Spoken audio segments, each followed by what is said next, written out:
The gunshot echoed through the valley like a clap of thunder, startling a flock of crows from their roost in a nearby cottonwood.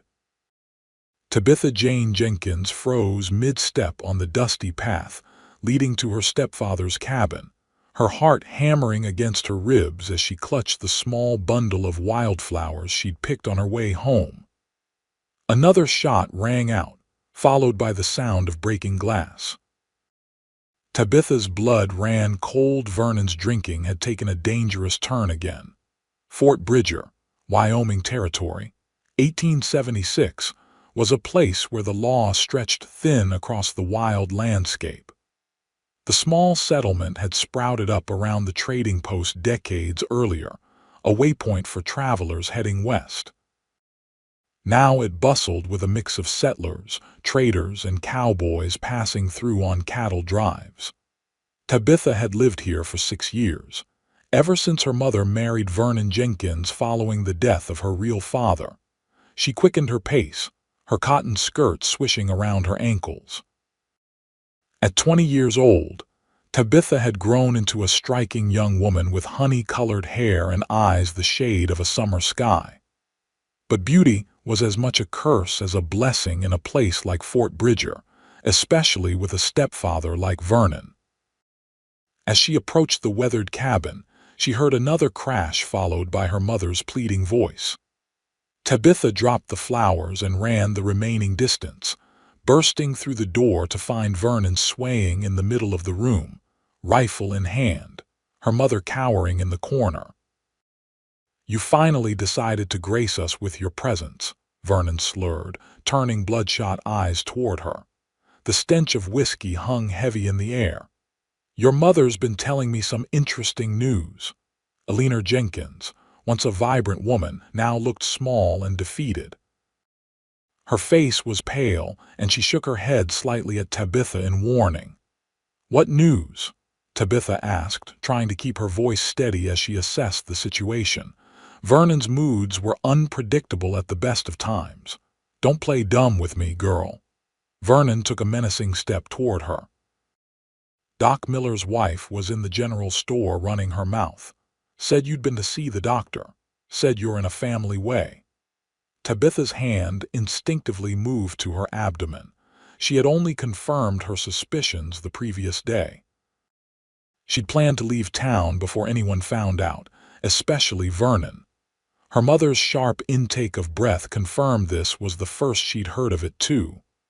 "Who's the father?" Vernon demanded, his voice rising. "That no-good Thompson boy, or have you been spreading your favors wider?" "That's none of your business," Tabitha replied, lifting her chin defiantly despite the fear coursing through her veins. Vernon's face contorted with rage. "None of my business. Under my roof, eating my food, and now bringing shame on my name." He lunged forward, grabbing her arm with a grip so tight she knew it would leave bruises. "Vernon, please," Eleanor cried out, rushing forward. He shoved Eleanor back with such force that she stumbled against the wall. "Stay out of this, woman. I'll deal with your whore of a daughter." The back of his hand connected with Tabitha's face, sending her sprawling to the floor. Pain exploded across her cheek, and she tasted blood where her lip had split against her teeth. Before she could recover, Vernon's boot connected with her side. She curled into herself instinctively, trying to protect her unborn child. "I took you in, raised you like my own." Vernon's words punctuated each blow as he continued his assault. "This is how you repay me, by becoming the town tramp." Tabitha's screams mingled with her mother's pleas as she tried to shield herself from the barrage. Through the haze of pain, she heard heavy footsteps on the porch, followed by the door crashing open. "What the hell do you think you're doing?" A deep voice cut through the chaos like a knife. Vernon spun around, momentarily surprised by the intrusion. "This is a family matter. Get out of my house." Tabitha shifted enough to see the silhouette of a tall man framed in the doorway. The setting sun at his back cast his face in shadow, but she could make out the shape of a cowboy hat and the glint of a pistol at his hip. "Not when you're beating a woman," the stranger replied, his voice calm but with an edge of steel beneath it. "Step away from her, now." "Or what?" Vernon sneered, reaching for the rifle he'd set aside to use his fists. "This is my house, my family." The stranger moved with a speed that belied his large frame. In one fluid motion, his revolver cleared its holster and aimed squarely at Vernon's chest. "I won't ask again." For a tense moment, no one moved. Then, with a growl of frustration, Vernon released his grip on the rifle. "She's carrying a bastard," Vernon spat, as if this justified everything. "Bringing shame to my name." The stranger's gaze flicked briefly to Tabitha, who was struggling to sit up, blood trickling from her split lip, her cheek already swelling. "That's no excuse for what you were doing," the cowboy said, his revolver unwavering. "Madam," he addressed Alina, who stood frozen against the wall, "grab whatever you need. You and your daughter are coming with me." "They aren't going anywhere." Vernon lurched forward but stopped short when the cowboy cocked his pistol. "One more step and you'll be meeting your maker," the stranger warned. "Ladies, please hurry." Alina finally broke from her paralysis, rushing to Tabitha's side and helping her to her feet. Tabitha winced, pain shooting through her ribs with every breath. "You can't just take them." Vernon's face was purple with rage. "Watch me." The cowboy backed toward the door, keeping his gun trained on Vernon. "Ladies, behind me, if you please." Tabitha leaned heavily on her mother as they moved toward the door. As they passed the stranger, she got her first clear look at him, tall and broad-shouldered, with a face weathered by sun and wind. His eyes were the color of aged whiskey, and they held a look of controlled fury as he regarded Vernon. "This isn't over," Vernon threatened, his hands clenched into fists at his sides. "For tonight it is," the cowboy replied. "If you come after them, you'll answer to me." His name, Tabitha would later learn, was Daniel Quinn, a cattle driver who had been passing through Fort Bridger on his way to Colorado. Once outside, Daniel kept a watchful eye on the cabin door as he guided them toward the main street. "My horse is at the livery. Can you make it that far, miss?" He asked Tabitha. She nodded, though each step sent waves of agony through her body. "Why are you helping us?" she managed to ask through the pain. "Some things a man can't ride past," Daniel replied simply. His gaze softened as he looked at her. "I've got a sister about your age. Couldn't live with myself if I didn't step in." At the livery stable, Daniel helped Tabitha onto his chestnut gelding while Alina walked alongside. They made their way to the small hotel at the edge of town, where Daniel secured a room for the two women. "I'll stay in the adjoining room," he told them as he helped Tabitha onto the bed. "If he comes looking for you, he'll have to go through me first." Alina collapsed into a chair, her face buried in her hands as the reality of their situation sank in. "What are we going to do?" "We have nowhere to go, no money." Daniel stood awkwardly by the door, his hat in his hands. He was a handsome man in a rugged way, with dark hair that curled slightly at his collar and a neatly trimmed beard that couldn't hide the strong line of his jaw. "I can take you to the next town over," he offered. "I'm heading that way anyhow." Tabitha tried to sit up but gasped as pain lanced through her side. Daniel was at her side in an instant, his large hand gentle on her shoulder. "Don't move just yet. I'll fetch the doctor." "No." Tabitha's hand shot out to grab his wrist. "No doctor, please." The fear in her eyes was palpable. In a small town like Fort Bridger, a visit from the doctor would only fuel more gossip. Daniel hesitated, clearly torn. "You could have broken ribs, and in your condition." "I'll be fine," Tabitha insisted, though her labored breathing suggested otherwise. "Just need to rest." Daniel's eyes met hers, and something passed between them, an understanding, perhaps, or a recognition. He nodded slowly. I'll get some supplies then, see if we can't patch you up ourselves. After he left, Alina moved to sit beside her daughter on the bed. Oh, Tabitha, she whispered, brushing hair from her daughter's forehead. Why didn't you tell me? Tabitha turned her face away, unable to meet her mother's gaze. I was scared and ashamed. She paused, tears welling in her eyes. It was Thomas Williams. He promised to marry me, but then he left with the cattle drive last month. Said he'd send for me, but I haven't heard a word. Alina sighed deeply. Men make promises they don't intend to keep. I should know. They fell silent as footsteps approached the door. Daniel returned with a basin of water, clean cloths, and a small bottle. Witch hazel, he explained, setting everything on the bedside table. My ma swore by it for bruises. With surprising gentleness for such large hands, Daniel cleaned the blood from Tabitha's face while Alina tended to her bruised ribs, binding them with strips of cloth torn from a spare shirt Daniel had provided. How did you know? Tabitha asked, as Daniel wrung out a cloth in the basin. How did you know what was happening? A shadow crossed his face. Windows were open, heard the commotion from the street, couldn't just ride by. There was more to it than that, Tabitha sensed, but she didn't press.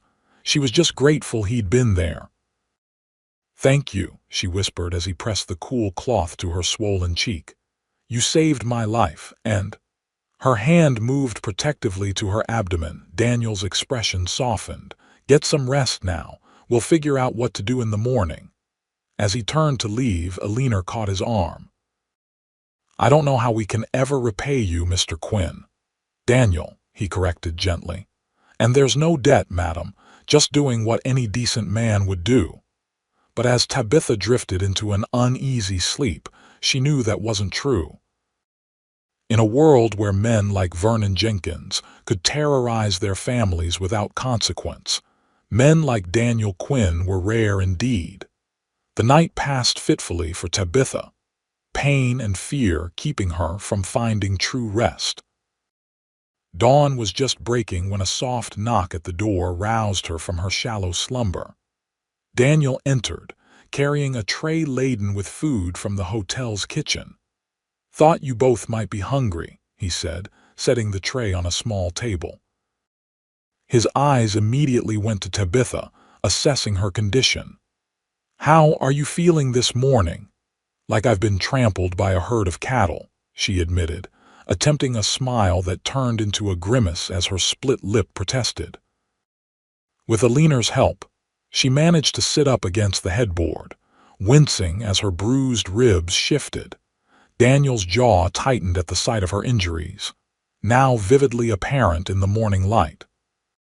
Her left cheek had blossomed into an angry purple bruise, and her lip was swollen to twice its normal size. I've been thinking, Daniel said as Alina helped Tabitha with a cup of coffee. I'm headed to a ranch about 20 miles south of here. The owner's an old friend man named Josiah Blackwell. He's looking for help around the place, and his wife could use a hand with the cooking and such. He glanced at Alina. If you're willing, madam, I think he'd take you both on. Alina and Tabitha exchanged a look. That's very kind, but Vernon will come looking for us, Alina said hesitantly. I don't want to bring trouble to your friends. Daniel's mouth quirked into a half smile. Josiah's not the type to worry about trouble. Besides, his ranch is far enough from town that Vernon would have to really want to find you, and if he does. He let the implication hang in the air. Tabitha studied him over the rim of her cup.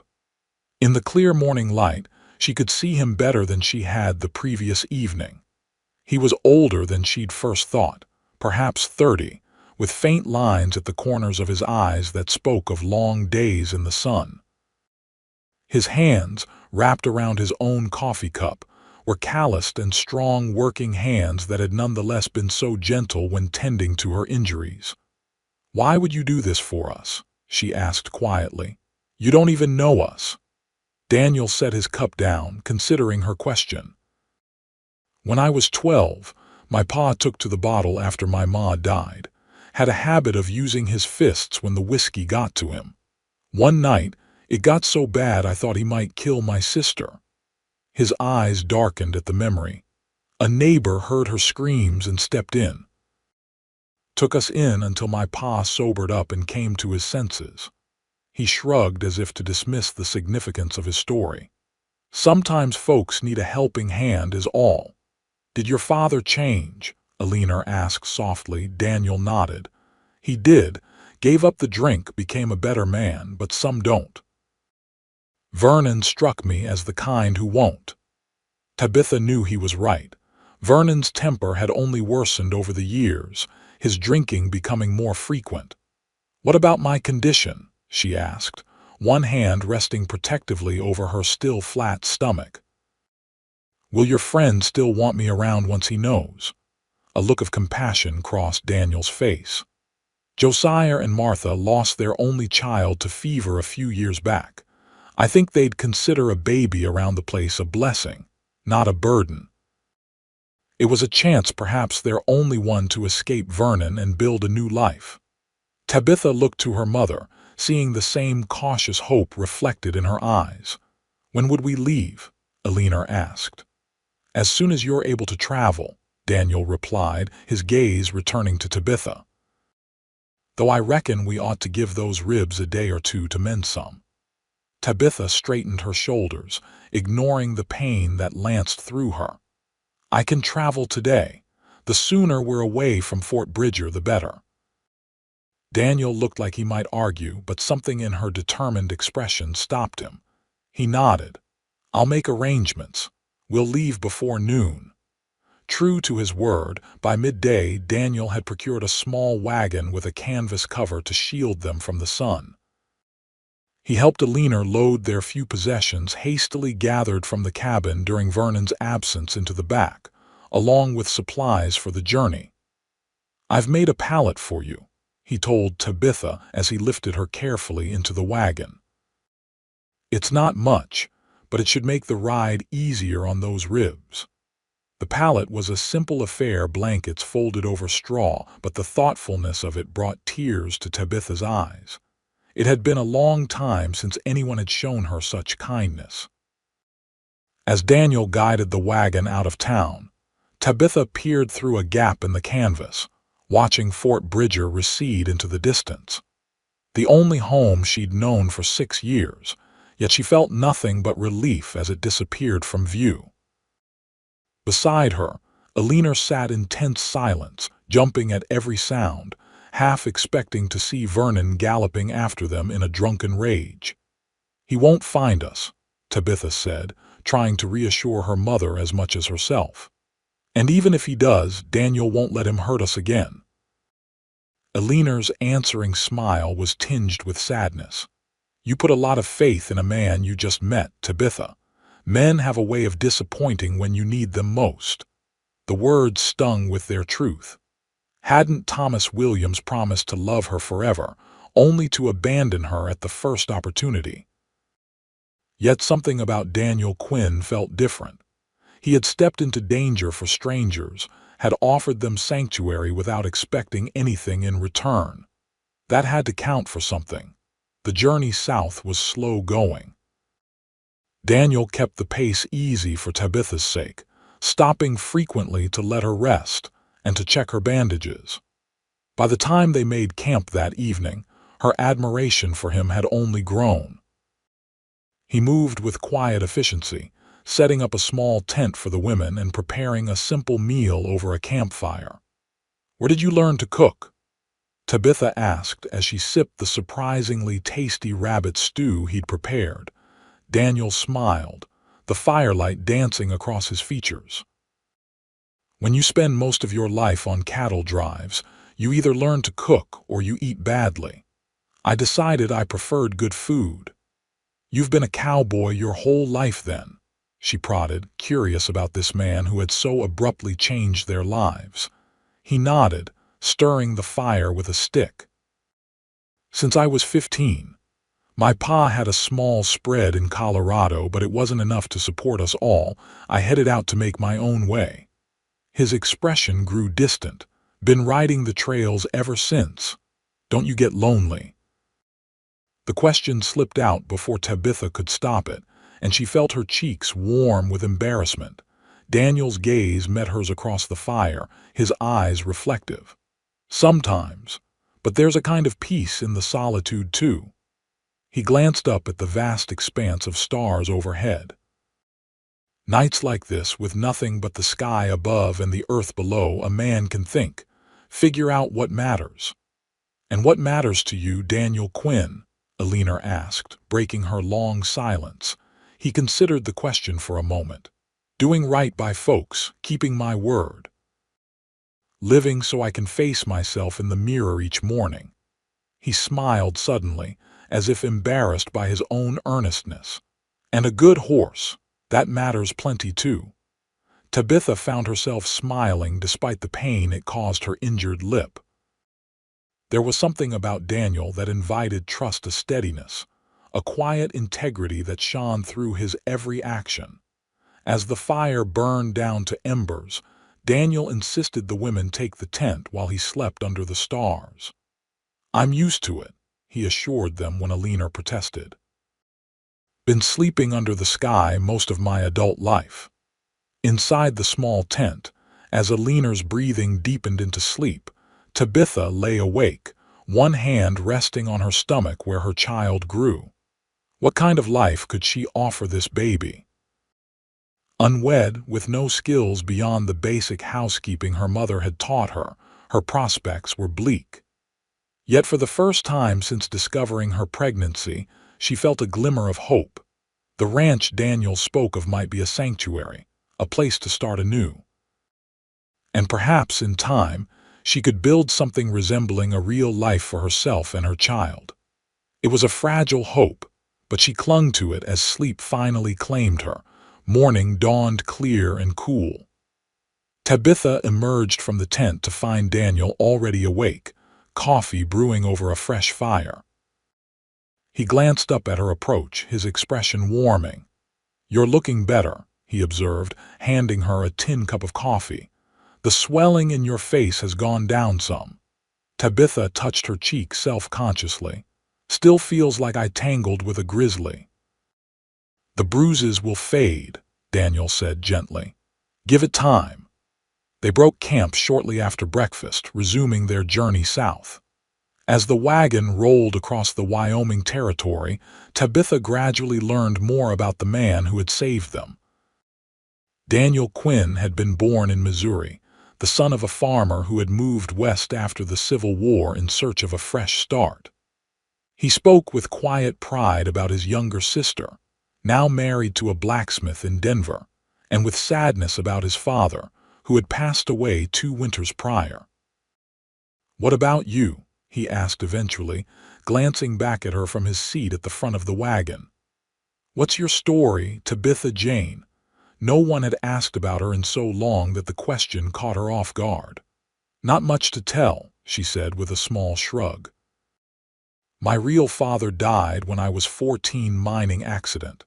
Mother married Vernon a year later. He seemed decent enough at first, but after they were married, he changed. Started drinking more, got mean with it." "And the father of your child?" Daniel's question was gentle, without judgment. Tabitha looked away, watching the rolling hills pass by. "Thomas Williams. He worked at the livery in Fort Bridger. Said he loved me, said we'd get married as soon as he saved enough from the cattle drive." She laughed bitterly. "I was fool enough to believe him." Daniel was quiet for a long moment. "Believing in someone doesn't make you a fool, Tabitha. It makes you human." His words settled around her like a warm blanket, easing some of the shame she'd carried since realizing Thomas had abandoned her. It wasn't absolution, but it was something close to understanding, and that alone was a gift. By late afternoon of the 3rd day, they crested a rise to see a modest ranch spread out in the valley below. A main house, constructed of sturdy logs with a stone chimney, stood at the center, surrounded by various outbuildings. A corral held several horses, and in the distance, Cattle grazed on the rolling grassland. "That's Josiah's place," Daniel announced, a note of satisfaction in his voice. "Not the biggest spread in Wyoming, but it's good land with plenty of water." As they approached, a man emerged from the barn, shading his eyes against the setting sun. He was tall and lean, with silver threading through his dark hair and beard, and he moved with the easy grace of someone comfortable in his own skin. "Daniel Quinn, as I live and breathe," the man called out, striding toward them as the wagon came to a stop in the yard. "Didn't expect to see you for another week at least." Daniel jumped down from the wagon, clasping the older man's hand in a warm greeting. "Had a change of plans, Josiah. Brought some friends who could use a fresh start." He gestured toward the wagon where Tabitha and Alina sat. "Mrs. Alina Jenkins and her daughter Tabitha." Josiah's welcoming smile faltered slightly as he caught sight of Tabitha's bruised face, but he recovered quickly. "Any friends of Daniel's are welcome at Blackwell Ranch," he said, stepping forward to help Alina down from the wagon. "My wife will be pleased to have some female company for a change. Gets tired of listening to me and the hands jawing about cattle all day." As if on cue, a woman appeared in the doorway of the main house. She was plump and pleasant-looking, with kind eyes and graying hair pulled back in a neat bun. "I thought I heard voices," she exclaimed, hurrying down the porch steps. "Daniel Quinn, you handsome devil, why didn't you let us know you were coming early?" Daniel submitted to the woman's enthusiastic embrace with a grin. "Martha, you're looking well. I've brought some guests, if that's all right." Martha Blackwell's gaze moved past him to the wagon, her expression shifting from delight to concern as she took in Tabitha's injuries.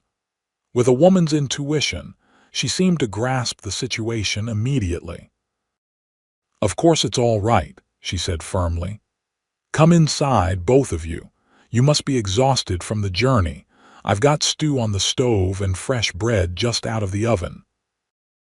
As Daniel carefully helped Tabitha down from the wagon, Martha's eyes widened slightly, noting the protective way Tabitha's hand rested on her abdomen. She exchanged a quick glance with her husband, a silent communication passing between them. "We've got a spare room all made up," Martha said, taking Tabitha's arm gently. "You can rest there, dear. You look like you could use it." Inside, the Blackwell home was simple but comfortable, with sturdy furniture and colorful quilts adding warmth to the practical space. Martha settled Tabitha on a sofa near the fireplace while Josiah helped Alina with their meager belongings. When they were alone, Martha sat beside Tabitha, her kind eyes serious. "Daniel didn't tell us much in his note, just that you needed a safe place, but I can see there's more to the story." She glanced meaningfully at Tabitha's stomach. "Whatever brought you here, you're welcome to stay as long as you need." Tears welled in Tabitha's eyes at the unexpected kindness.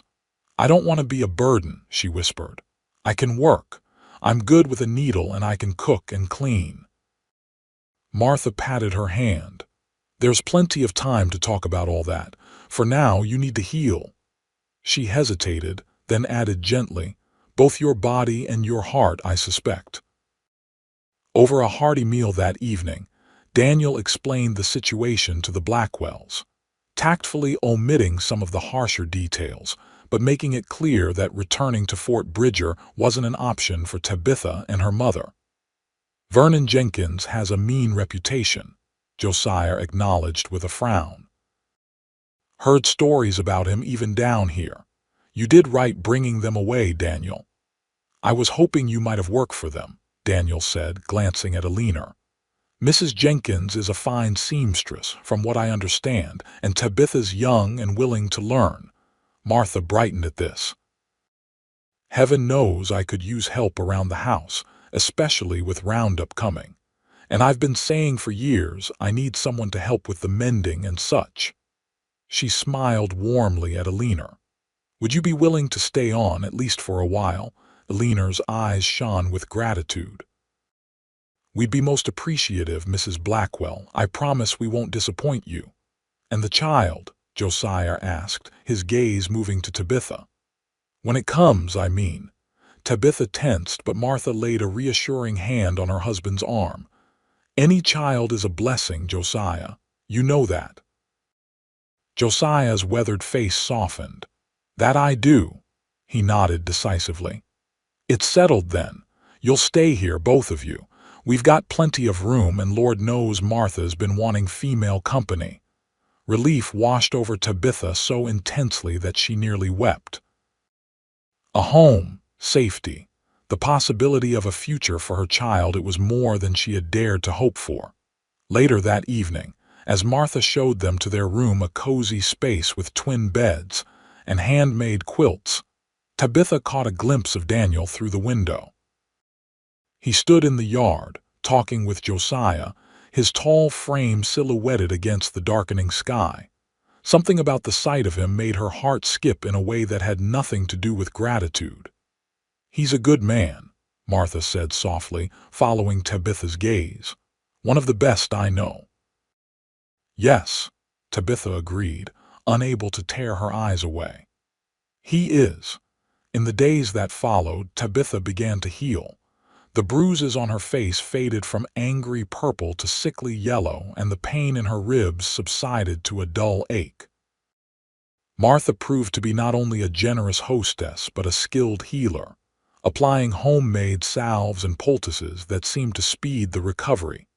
Daniel, meanwhile, made himself useful around the ranch, riding out with Josiah and the hands each day to check on the cattle and repair fences. Each evening, he would return dusty and tired, but would always seek Tabitha out, asking after her health with genuine concern. A week after their arrival, Tabitha was sitting on the porch, enjoying the warm afternoon sun when Daniel approached. He carried his hat in his hands, twisting the brim nervously. "Feeling better?" he asked, settling onto the porch step near her chair. "Much," Tabitha replied with a smile. "Martha says I'm healing well." Daniel nodded, looking pleased. "Good, that's good." He fell silent, staring out at the distant mountains as if gathering his thoughts. "I need to be moving on soon," he said finally, his voice low. "Got a job waiting in Colorado, cattle buyer expecting me." Though she'd known this moment would come, Tabitha felt a surprising pang of disappointment. In just a week, Daniel Quinn had become a steady presence in her life, a source of strength and comfort she hadn't realized how much she'd come to rely on. "When will you leave?" she asked, trying to keep her voice neutral. "Tomorrow, if the weather holds." He glanced at her, his eyes warm in the afternoon light. "I wanted to make sure you and your mother were settled first." "We are, thanks to you." Tabitha hesitated, then added softly, "I don't know how we can ever repay you for what you've done."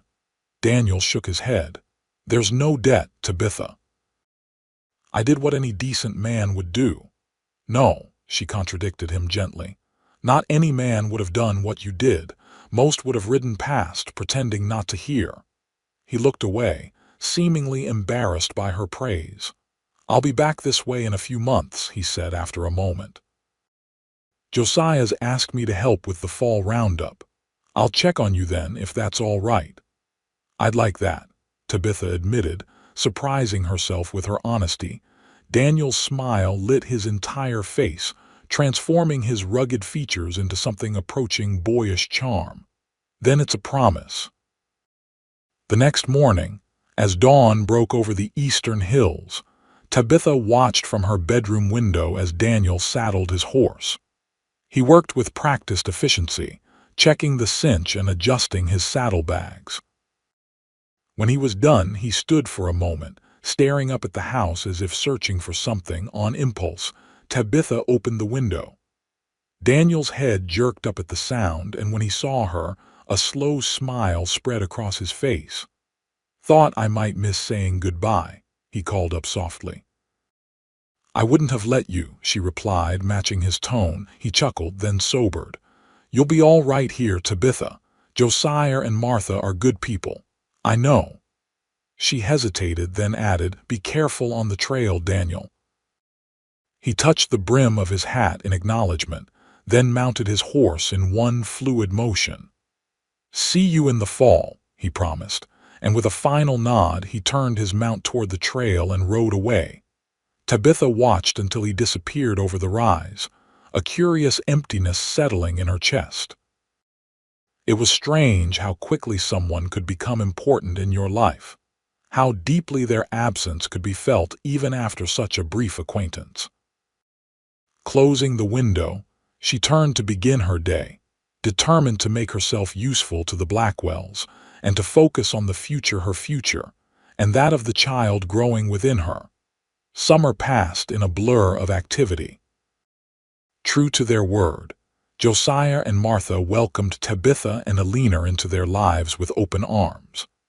Alina's skill with a needle proved invaluable, as she took on the mending for the entire ranch, and even began sewing shirts and other garments that Josiah sold at a profit in town.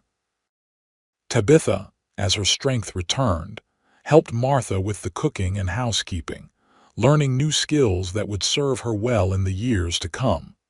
Her pregnancy progressed without complications, her body filling out with the new life within. By August, her condition was unmistakable, her dresses having to be let out to accommodate her growing belly. Martha, who had once been a midwife before marrying Josiah, watched over her health with motherly concern, ensuring she ate well and rested sufficiently. "You're carrying high," Martha observed one afternoon as they shelled peas on the porch.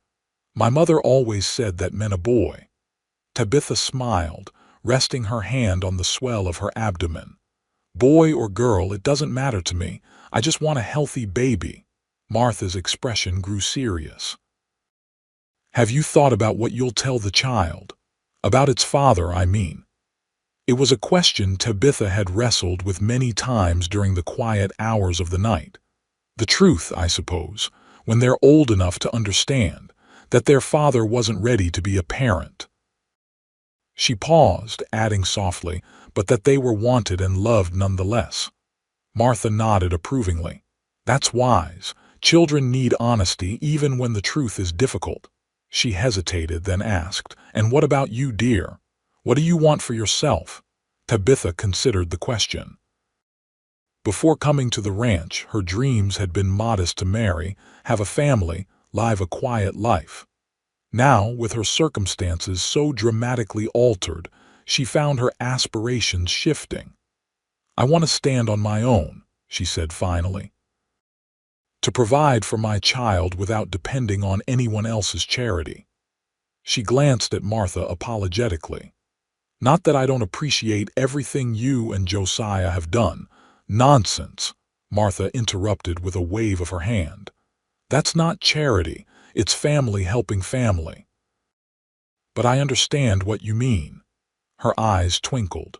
"Though I wouldn't rule out the possibility of finding love again someday. A pretty young thing like you won't stay single forever, baby or no." Tabitha felt her cheeks warm. "I think I've had enough of men's promises to last me a lifetime." Martha gave her a knowing look. "Not all men are like Thomas Williams or Vernon Jenkins. Some actually mean what they say." An unbidden image of Daniel Quinn rose in Tabitha's mind: his steady gaze, the quiet way he kept his word. She pushed the thought away. Daniel was kind, certainly, but his life was on the trail. Men like him didn't settle down with unwed mothers carrying another man's child. As summer gave way to fall, the ranch became a hive of activity in preparation for the roundup. Extra hands were hired, supplies stockpiled, and the bunkhouse cleaned and readied for the increased workforce. Tabitha, now in her 7th month, found herself waddling rather than walking, but she insisted on continuing to help with the cooking, determined to pull her weight despite her condition. It was the first week of October when a rider appeared on the horizon, approaching the ranch at an unhurried pace. Tabitha, who had been hanging laundry on the line behind the house, shaded her eyes against the afternoon sun, her heart accelerating as she recognized the distinctive silhouette. Daniel Quinn had returned as promised. She smoothed her apron self-consciously, acutely aware of her altered appearance. When she'd last seen him, her pregnancy had barely shown. Now, she was unmistakably with child, her body rounded and full. Daniel rode into the yard, dismounting with the easy grace she remembered. He removed his hat as he approached, revealing hair that had grown a bit longer during his absence. His eyes widened slightly as he took in her condition, but his smile was warm and genuine. "Tabitha Jane," he greeted her, his voice washing over her like a familiar melody. "You're looking well," she laughed, gesturing at her protruding belly. "I'm looking enormous, but thank you for the kind lie." His expression turned serious. "It wasn't a lie, you look different, but in a good way. Healthier, happier." It was true, she realized. Despite the challenges of her situation, she had found a peace at the Blackwell Ranch that had eluded her for years. "Martha and Josiah have been very good to us," she said, leading him toward the house. "Mother has practically taken over all the sewing for the ranch, and they've made it clear we can stay as long as we need to." Daniel nodded, falling into step beside her. "I knew Josiah would do right by you. He's a man of his word." "Like you," Tabitha said softly, glancing up at him. Something flickered in Daniel's eyes, surprise, perhaps, or pleasure at her words. Before he could respond, Martha burst from the house, arms outstretched. "Daniel Quinn." "Right on time for once in your life," she exclaimed, embracing him warmly. "Josiah's out checking the north pasture, but he'll be back by supper." Come in, come in. You must be famished after the ride." Inside, as Martha fussed over Daniel and insisted he eat something before getting settled in the bunkhouse, Tabitha found herself watching him with new eyes.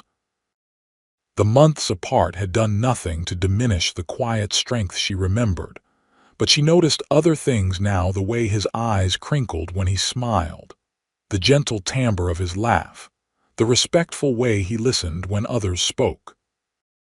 Over the next few days, as the roundup began in earnest, Tabitha saw little of Daniel.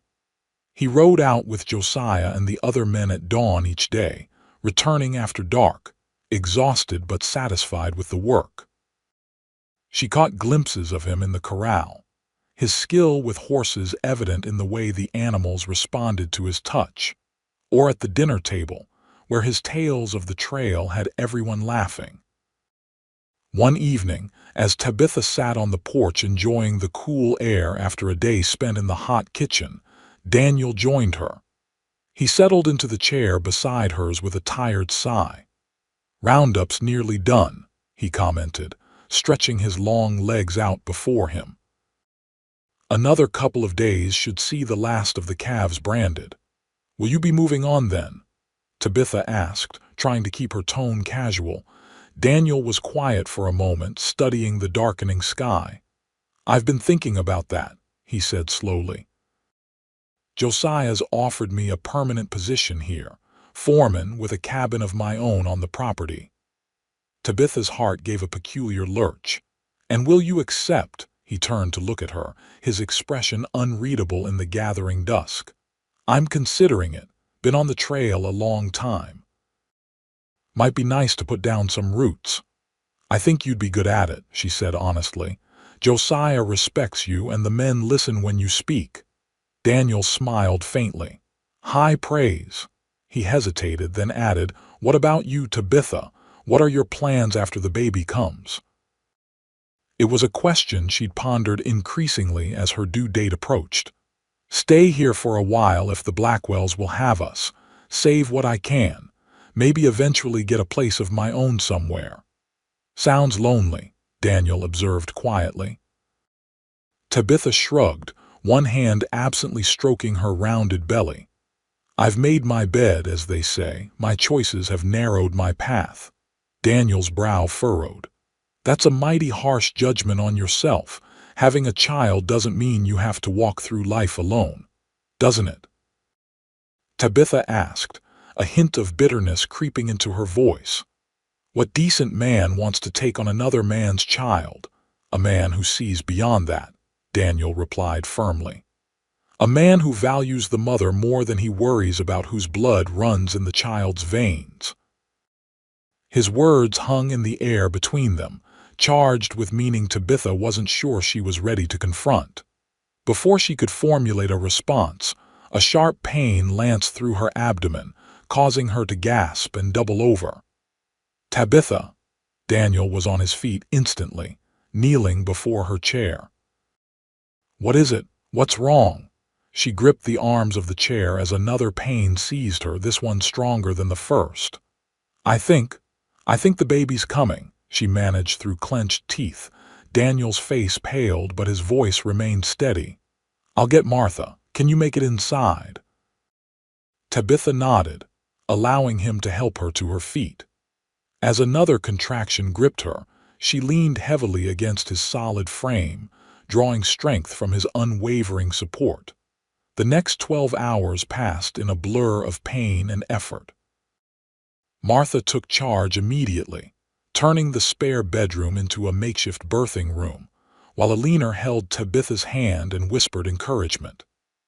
Outside, Daniel paced the floor of the main room like an expectant father, jumping at every cry that emanated from behind the closed door. "Sit down before you wear a hole in my floorboards," Josiah told him gruffly, though his own face betrayed his concern. "Martha knows what she's doing. The girl's in good hands."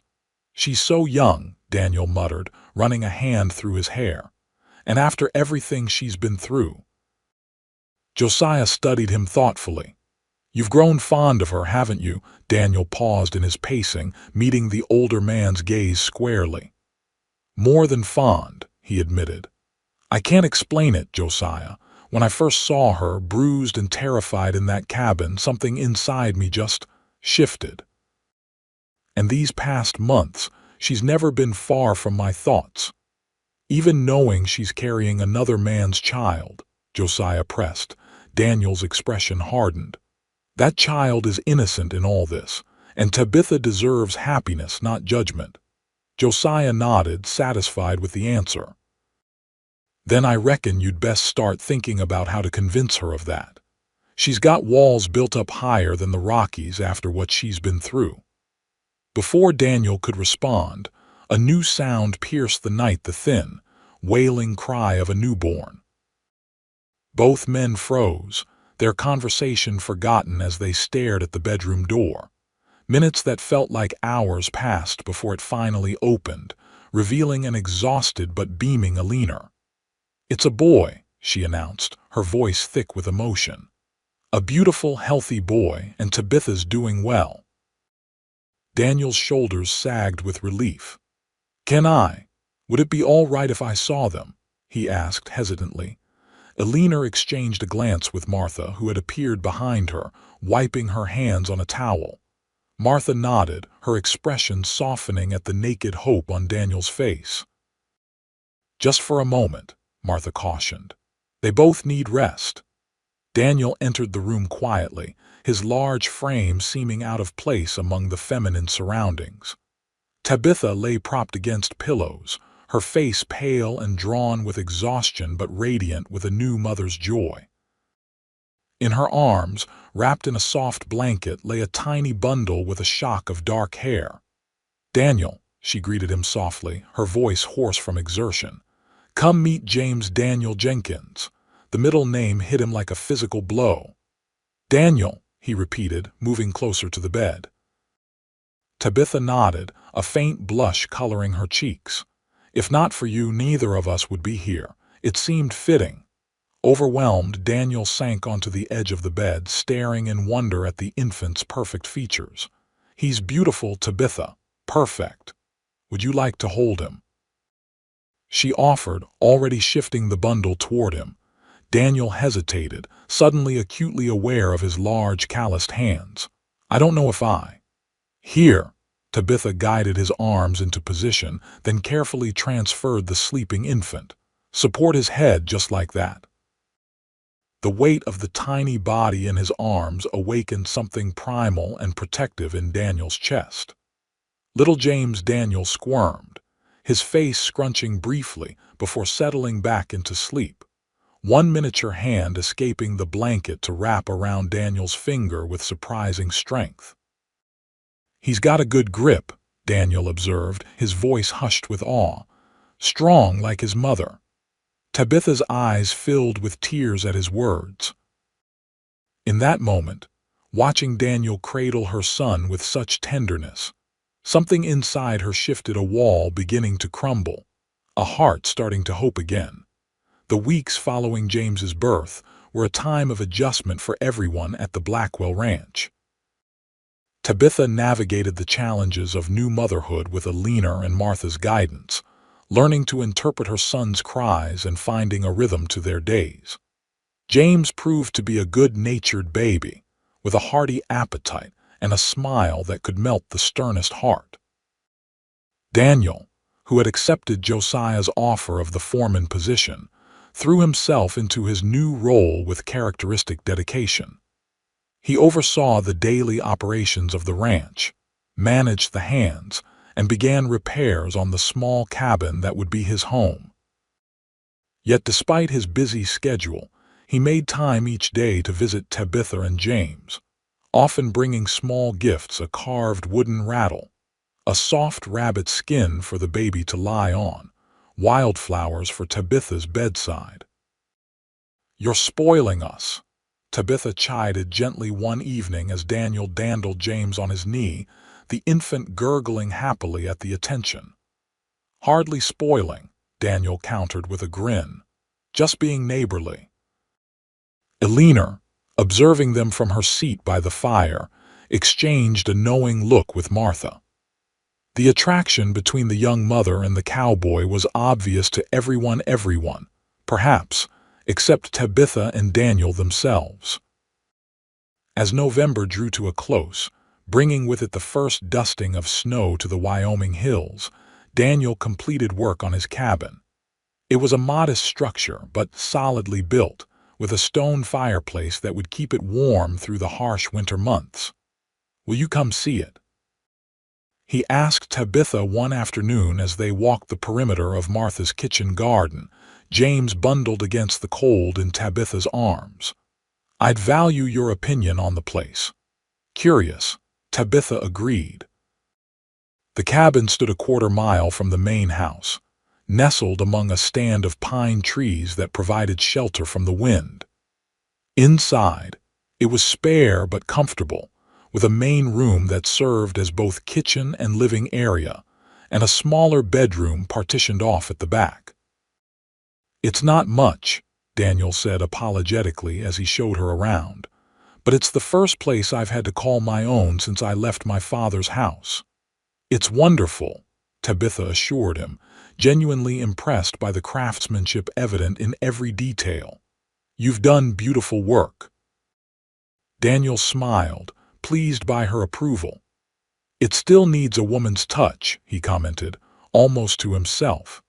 Then, as if realizing what he'd implied, he hastily added, "Martha's offered to help with curtains and such." An awkward silence fell between them, broken only by James's soft cooing. Tabitha busied herself adjusting the baby's blanket, aware of Daniel watching her with an intensity that made her pulse quicken. "Tabitha," he began, his voice uncharacteristically hesitant, "I've been wanting to talk to you about something."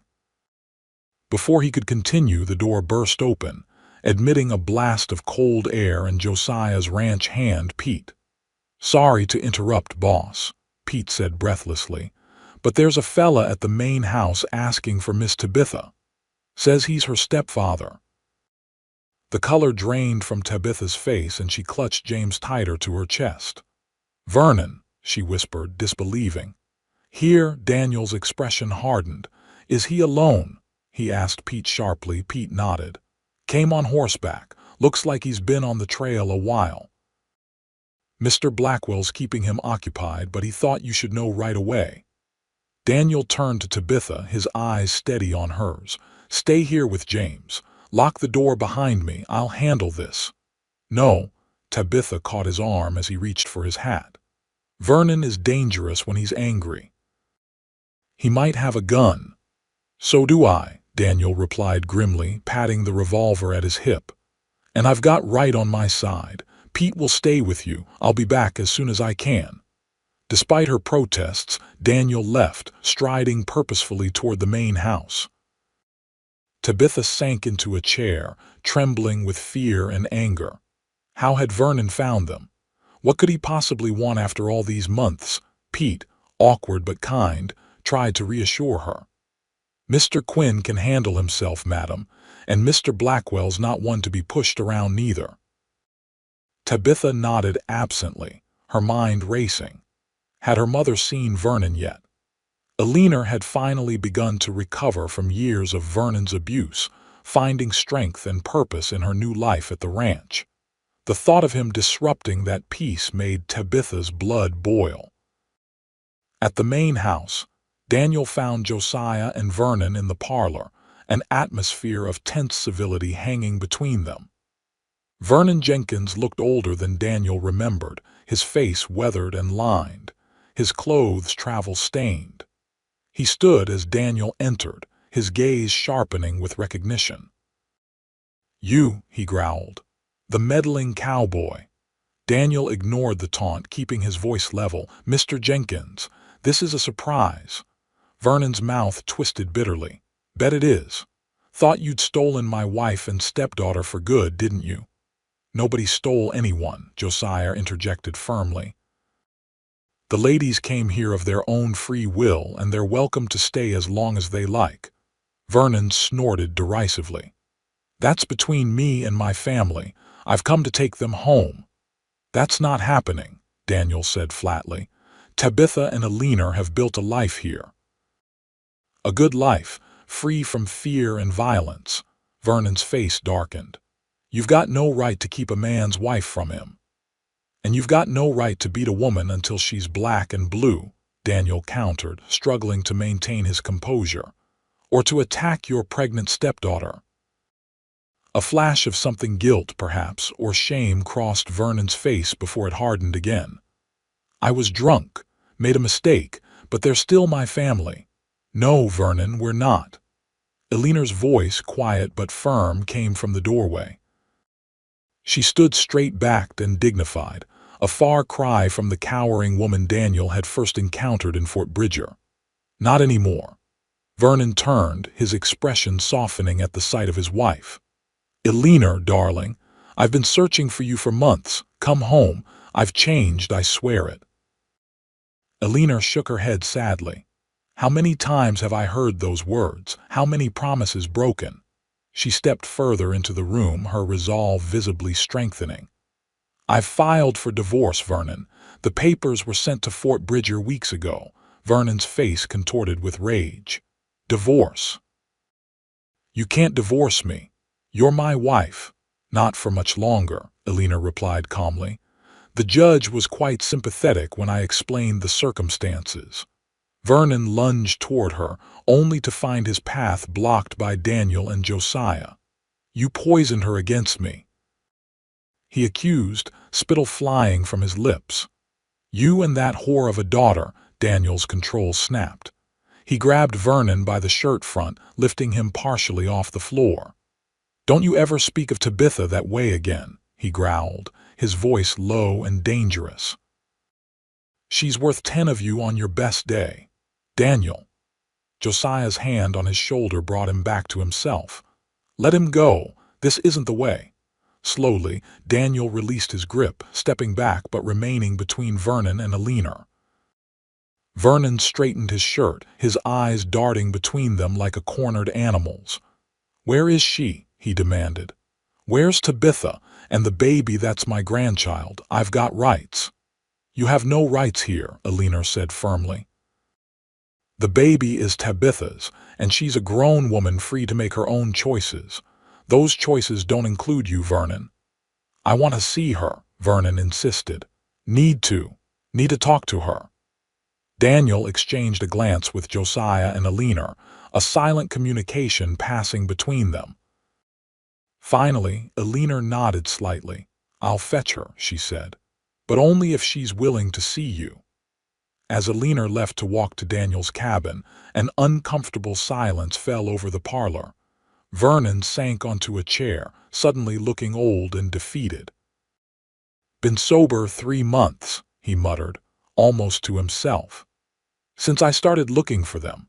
Wanted to make things right." Daniel studied the man who had caused Tabitha so much pain, searching for signs of genuine remorse.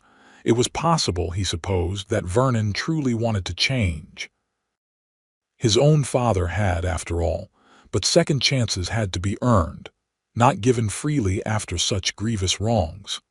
Alina returned with Tabitha, who entered the parlor with her head held high, James cradled protectively in her arms. Vernon's eyes widened at the sight of the infant, and he half rose from his chair. "Tabitha," he began, his voice uncharacteristically tentative, "you're looking well." Tabitha regarded him coolly. "What do you want, Vernon?" He shifted uncomfortably under her direct gaze. "Came to bring you and your mother home. Where you belong. We are home," Tabitha replied evenly. "Our place is here now." Vernon's gaze dropped to the baby in her arms. "That's my grandchild," he said, a note of wonder in his voice. "Boy or girl?" "A boy, James Daniel." Tabitha unconsciously moved closer to Daniel as she spoke, drawing strength from his presence. "And he's no relation to you." Vernon flinched as if struck. "I know I done wrong by you, girl. Been thinking about it every day since you left. The drink. It makes me someone I don't recognize sometimes." "It wasn't just the drink," Tabitha said quietly. "It was you, Vernon. The drink just brought out what was already there." Vernon had no answer for that. He stared at the floor, his shoulders slumped. "I just wanted to see you both, make sure you were all right." He glanced up, his eyes suspiciously bright.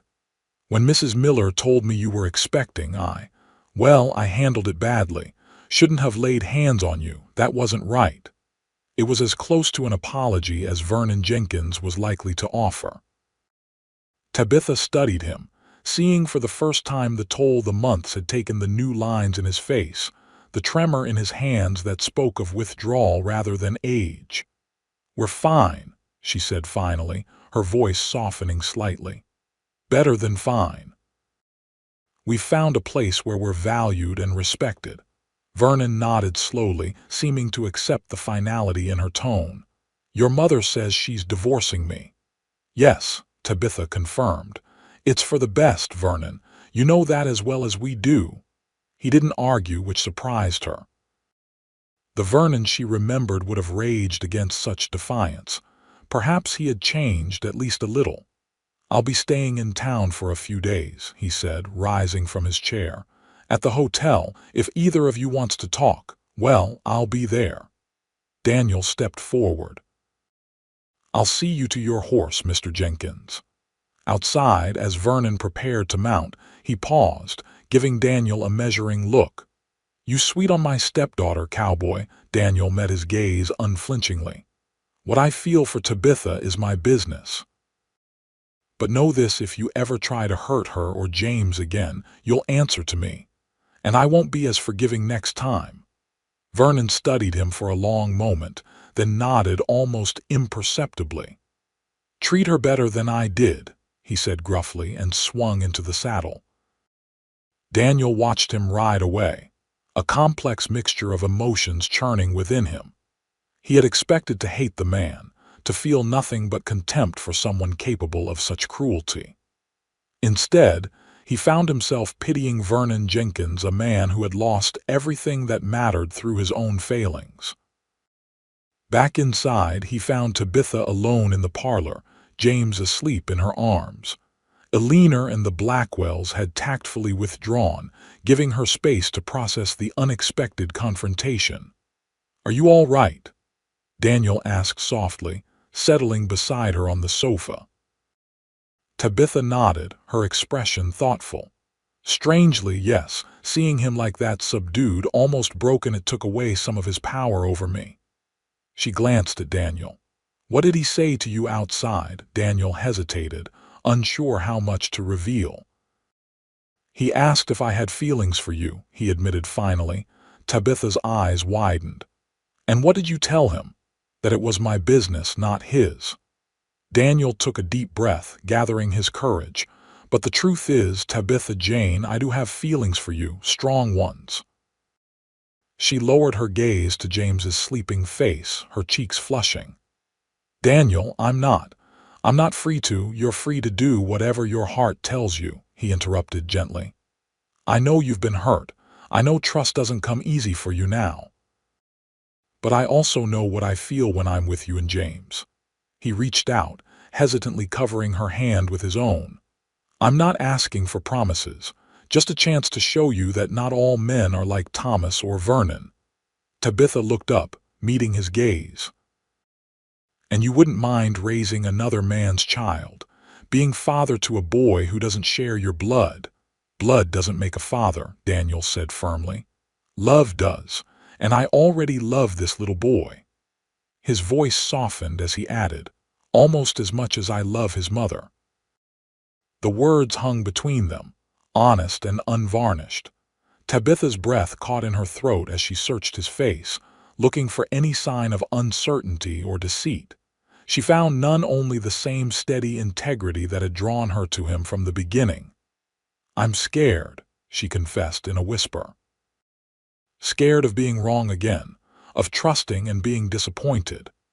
Fear's natural, Daniel acknowledged, but it's a poor reason to turn away from something that could bring joy. He smiled slightly. Besides, I'm not asking you to decide right this minute. Just to keep your heart open to the possibility. Tabitha looked down at their joined hands, then back up at his face, the face of a man who had saved her in more ways than one. I think, she said slowly, I could do that. Daniel's smile was like sunrise breaking over the mountains. That's all I'm asking for. In the days that followed, Vernon made no attempt to approach the ranch again. Through Josiah, who went into town on business, they learned he had indeed remained at the hotel, sober and subdued. He left after a week, heading back to Fort Bridger with only a brief note for Alina, acknowledging her wish for a divorce and promising not to contest it. You think he's really changed? Tabitha asked her mother as they read the note together. Alina sighed, folding the paper carefully. Perhaps. For his sake, I hope so, but it's too late for us, too much damage done. She smiled, patting Tabitha's hand. We've found a better life here, no point looking back. As winter settled over the Wyoming territory, blanketing the ranch in snow, life fell into a peaceful rhythm. Daniel divided his time between ranch work and visits to the main house, where he and Tabitha grew steadily closer. Their courtship progressed slowly. Built on conversation and shared moments, Daniel reading aloud by the fire while Tabitha sewed. Walks in the crisp winter air with James bundled between them. Quiet evenings on the porch watching the stars emerge. By Christmas, it was clear to everyone at the Blackwell Ranch that Daniel Quinn was deeply in love with Tabitha Jane Jenkins and her infant son. What was less clear, at least to Daniel, was whether Tabitha returned his feelings with equal measure. She welcomed his company, smiled at his jokes, and allowed small touches, a hand on her shoulder, fingers brushing as they passed the salt, but maintained a certain reserve that he was careful not to push against. On Christmas Eve, after a festive dinner where Josiah had been unusually generous with his good whiskey, Daniel walked Tabitha and a sleeping James back to the main house through gently falling snow. It's beautiful, Tabitha murmured, looking up at the star-filled sky between snow clouds. Like something from a fairy tale. Daniel watched the snowflakes catch in her eyelashes and hair, thinking she was the one who looked like something from a fairy tale, a princess perhaps, or an angel. Tabitha, he said suddenly, stopping in the middle of the path. She turned to him, her expression curious. Yes, Words he'd rehearsed 100 times in his mind fled, leaving only raw emotion. "I love you," he said simply. "You and James both. I think I've loved you since the moment I saw you in that cabin in Fort Bridger, bruised but unbroken. And every day since then, that love has only grown stronger." Tabitha stood very still, James sleeping peacefully against her shoulder, snowflakes swirling around them both. "I know it hasn't been that long," Daniel continued, his heart pounding. "And I know you've had reason to be cautious. But I need you to know how I feel, even if you don't feel the same yet, or ever." "Daniel," Tabitha began, her voice catching. You don't need to say anything," he assured her quickly. "I don't expect, Daniel Quinn," she interrupted, a smile breaking across her face like sunshine. "Will you please be quiet and let me tell you that I love you too?" For a moment, he couldn't speak, couldn't even breathe. Then, with a joy that seemed too vast to contain, he stepped forward, carefully mindful of the baby between them, and cupped her face in his gloved hands. "Say it again," he whispered, his breath forming clouds in the cold air. Tabitha's eyes shone with unshed tears. "I love you, Daniel. I think I have for a long time, but was too afraid to admit it, even to myself." She laughed softly. "It took my mother pointing out how I light up whenever you enter a room for me to finally see what was right in front of me." Daniel's smile could have outshone the stars. Slowly, giving her every chance to pull away, he lowered his head until their lips met in a kiss as gentle as the falling snow. It was brief, sweet, and perfect, a promise of more to come. When they parted, Daniel rested his forehead against hers. "Marry me," he whispered. "Not right away if you're not ready, but someday. Be my wife, let me be a father to James, let us be a family." Tabitha's free hand came up to touch his cheek, her fingers tracing the line of his jaw as if memorizing every contour. "Yes," she said simply. "Yes to all of it."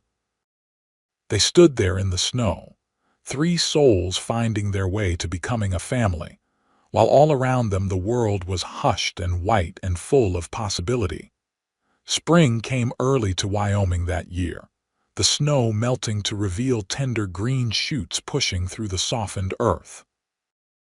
At the Blackwell Ranch, another kind of renewal was taking place as preparations for a wedding got underway.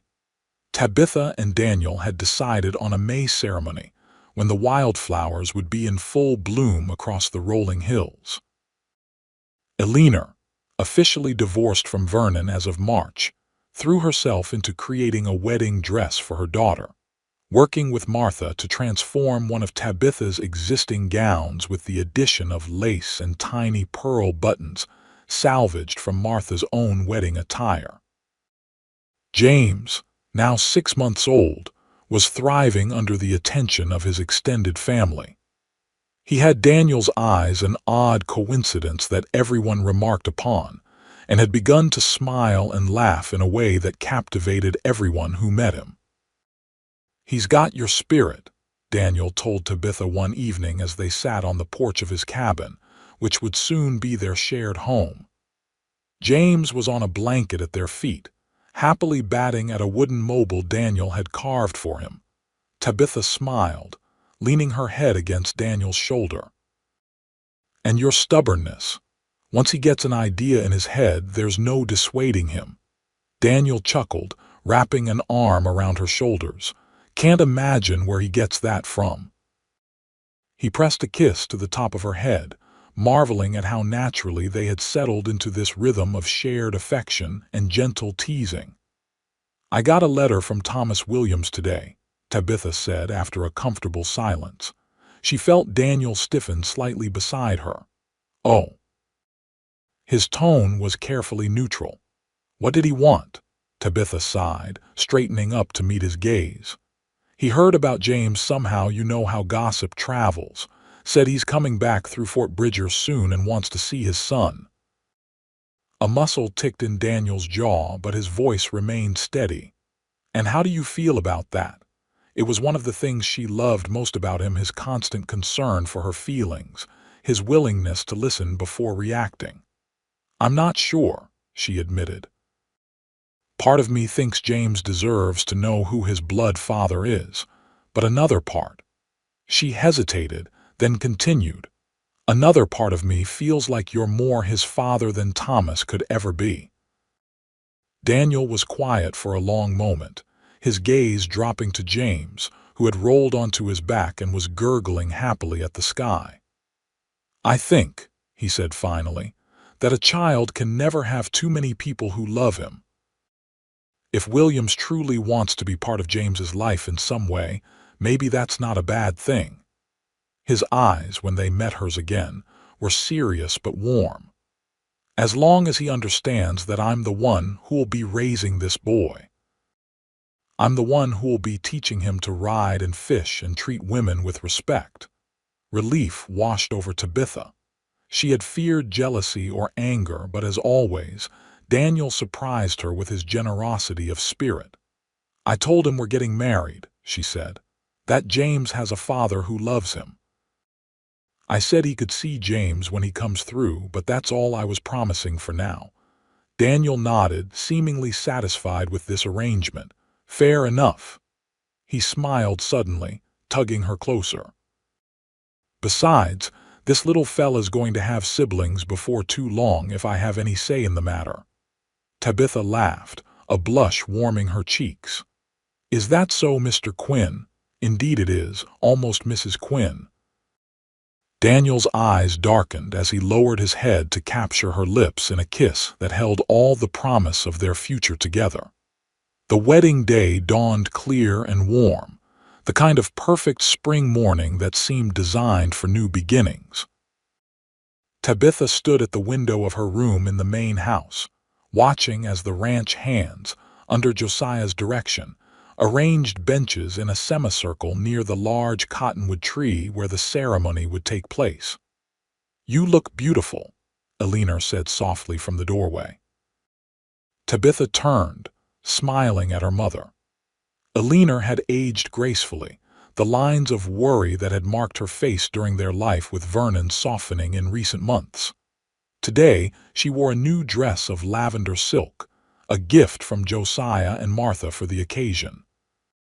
"So do you, Mother," Tabitha replied warmly. "I don't think I've ever seen you look so happy." Eleanor crossed the room to stand beside her daughter, adjusting a loose strand of honey-colored hair that had escaped from Tabitha's upswept style. "I am happy, for both of us." She glanced down at James, who lay contentedly in his cradle, dressed in a miniature suit that Martha had labored over for weeks. "We've come a long way from that night in Fort Bridger." Tabitha nodded, remembering the terror and pain of that night, how bleak the future had seemed. "I never imagined then that we'd find all this," she said softly. "A home, a family, people who truly care for us." "And love," Eleanor added, her eyes twinkling. "Don't forget that." A knock at the door heralded Martha's arrival, flushed with excitement and carrying Tabitha's bridal bouquet, a simple arrangement of wildflowers tied with a blue ribbon. "It's time, dear," Martha announced. "Everyone's ready. And that handsome cowboy of yours is looking so nervous he might wear a hole in Josiah's best carpet."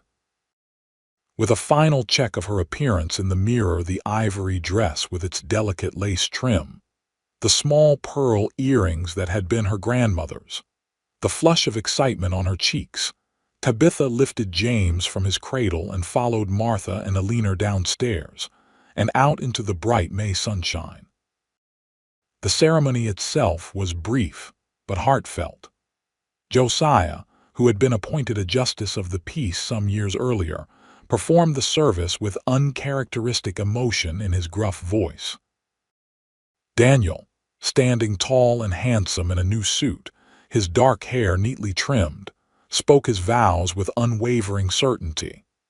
And when it came time for Tabitha to make her own promises, she did so with James cradled in one arm, symbolizing their unity as a family. "I now pronounce you husband and wife," Josiah declared, beaming at the young couple. "Daniel, you may kiss your bride." As Daniel's lips met hers in a kiss that sealed their union, Tabitha felt a sense of rightness of coming home that brought tears to her eyes. This was where she belonged with this good, steadfast man, who had rescued her on her darkest night, and had been rescuing her in small ways ever since. The celebration that followed was joyous and relaxed, with abundant food. Music from a fiddler Josiah had brought in from town, and plenty of laughter. As the afternoon lengthened into evening, Tabitha found herself sitting slightly apart from the festivities, watching as Daniel swung a giggling Martha around the makeshift dance floor. Mrs. Quinn. Eleanor settled beside her daughter, James drowsing in her arms. "That has a nice ring to it." Tabitha smiled, her heart full. "Yes, it does." She glanced down at the simple gold band on her finger, still unfamiliar but already cherished. "I never thought I'd be happy again, Mother, after Thomas left, after what Vernon did. I thought that was my life. Struggling alone, facing judgment and hardship. Life has a way of surprising us," Eleanor replied sagely. "Sometimes in terrible ways, but sometimes in wonderful ones too." She looked across the yard to where Daniel was now helping one of the young ranch hands learn a dance step, his patience evident even from a distance. "You chose well this time, daughter, or perhaps he chose you. Either way, you found a good man." "The best," Tabitha agreed softly. As if sensing her gaze, Daniel looked up, his eyes finding hers across the gathering. The love in his expression was so palpable that Tabitha felt it like a physical touch. He excused himself from his dance partner and made his way to her side. "Mrs. Quinn," he greeted her, his voice warm with affection. "May I have this dance?" Tabitha placed her hand in his outstretched one, allowing him to draw her to her feet. "I thought you'd never ask, Mr. Quinn." As Daniel led her toward the dance floor, his arms strong around her waist, Tabitha reflected on the journey that had brought them to this moment. From terror to safety, from despair to hope, from loneliness to love, it had been a path neither of them could have foreseen that night in Fort Bridger. Yet here they were, beginning a new life together, with James and whatever other children might come along to fill their home with laughter and light.